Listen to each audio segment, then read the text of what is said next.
Bethany suddenly felt a desperate need to go, so she asks and goes out to the toilet, but is too late, so she ends up wetting her pull-up before she even left the classroom. One of the bright water girls hears it since she was right next to her when it happened. Unbeknownst to Bethany, her pull-up leaked a little, and although not obvious, would in plain sight of Abigail if she turned around, which she did, and then giggles and shouts at the top of her voice, "Look, Bethany has wet herself."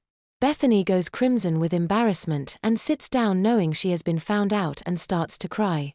As the twins begin bullying her, calling her baby, and saying, "Look at you, Bethany, baby 7 years old, and you still wet your pants like a baby." By now Bethany is crying her eyes out and is unable to speak because of the embarrassment and humiliation. She then stands up with her bag and runs out of the classroom crying, firstly to get away from the hurtful taunts from her class, secondly to change her clothes and her diaper. She is so upset and so angry. While she re-diapering herself, some words come into her head but she doesn't understand them. Abigail wethan pantarax imidall. Sophirin wethan pantarax imidall. Strangely, the words don't scare here, and she realizes they are being said in her voice but inside her head. She thinks back to the dream she had last night and remembers the women saying, "You have power, child, you can do things children can't."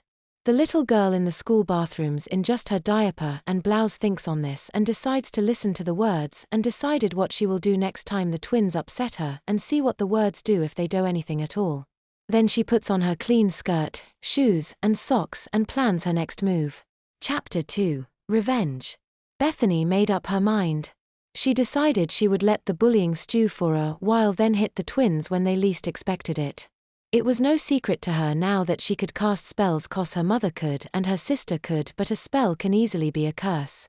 The words began to make sense to her now, the ones that she heard in her head. Abigail wethan pantarax imidall. Sophirin wethan pantarax imidall. These words meant the following: "You will wet you pants immediately." Bethany knew it was a curse and knew it would embarrass the twins, but she didn't know how long the effects would last, nor the repercussions it might have on her with the wicker rule of 3. She was completely unaware of this rule at the time. She returned to the classroom just in time to start literacy time, and as soon as she got in, the twins started with the snide remarks and hurtful taunts. "Does baby enjoy her change? How does it feel to know you don't have to go to the bathroom like the rest of us with that thick padding between your legs, baby?" The last one really hurt the little girl. She decided let her emotions get the better of her because she was so angry and upset. She got so emotional, she felt a little warmth flow into her diaper. This only added to her anger. She put her hand on Abigail's forehead and felt the dreadful words come to her mind and could not control herself anymore. Abigail wethan pantarax imidall. The words were spoken in her mind alone, there were no words spoken out loud. As her mind's voice finished saying the words, Bethany felt a tingling in her hands, and the next second Abigail felt a desperate ignorable urge to go potty, and without warning she felt warmth trickle in first into her thick panties, which absorbed some, but then she couldn't stop even though she tried, and down her legs did her hot pee flow. Luckily none could see the puddle under her chair or smell her, but she knew as soon as she stood up her accident would be visible to the whole class. Miss Summer noticed and went over to Abigail very quickly and spoke to her quietly so she wouldn't be embarrassed. "Now you know how it feels, ABI.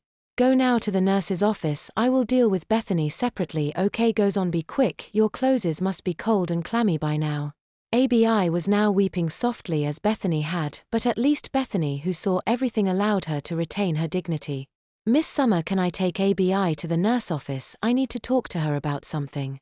Miss Summer replied, "Of course you can, Bethany, perhaps help her keep her dignity." "Okay, Miss Summer, I'll do that." Bethany was surprised Sophie hadn't rushed to help her sister. Perhaps it was to avoid embarrassing her, or perhaps it was something else.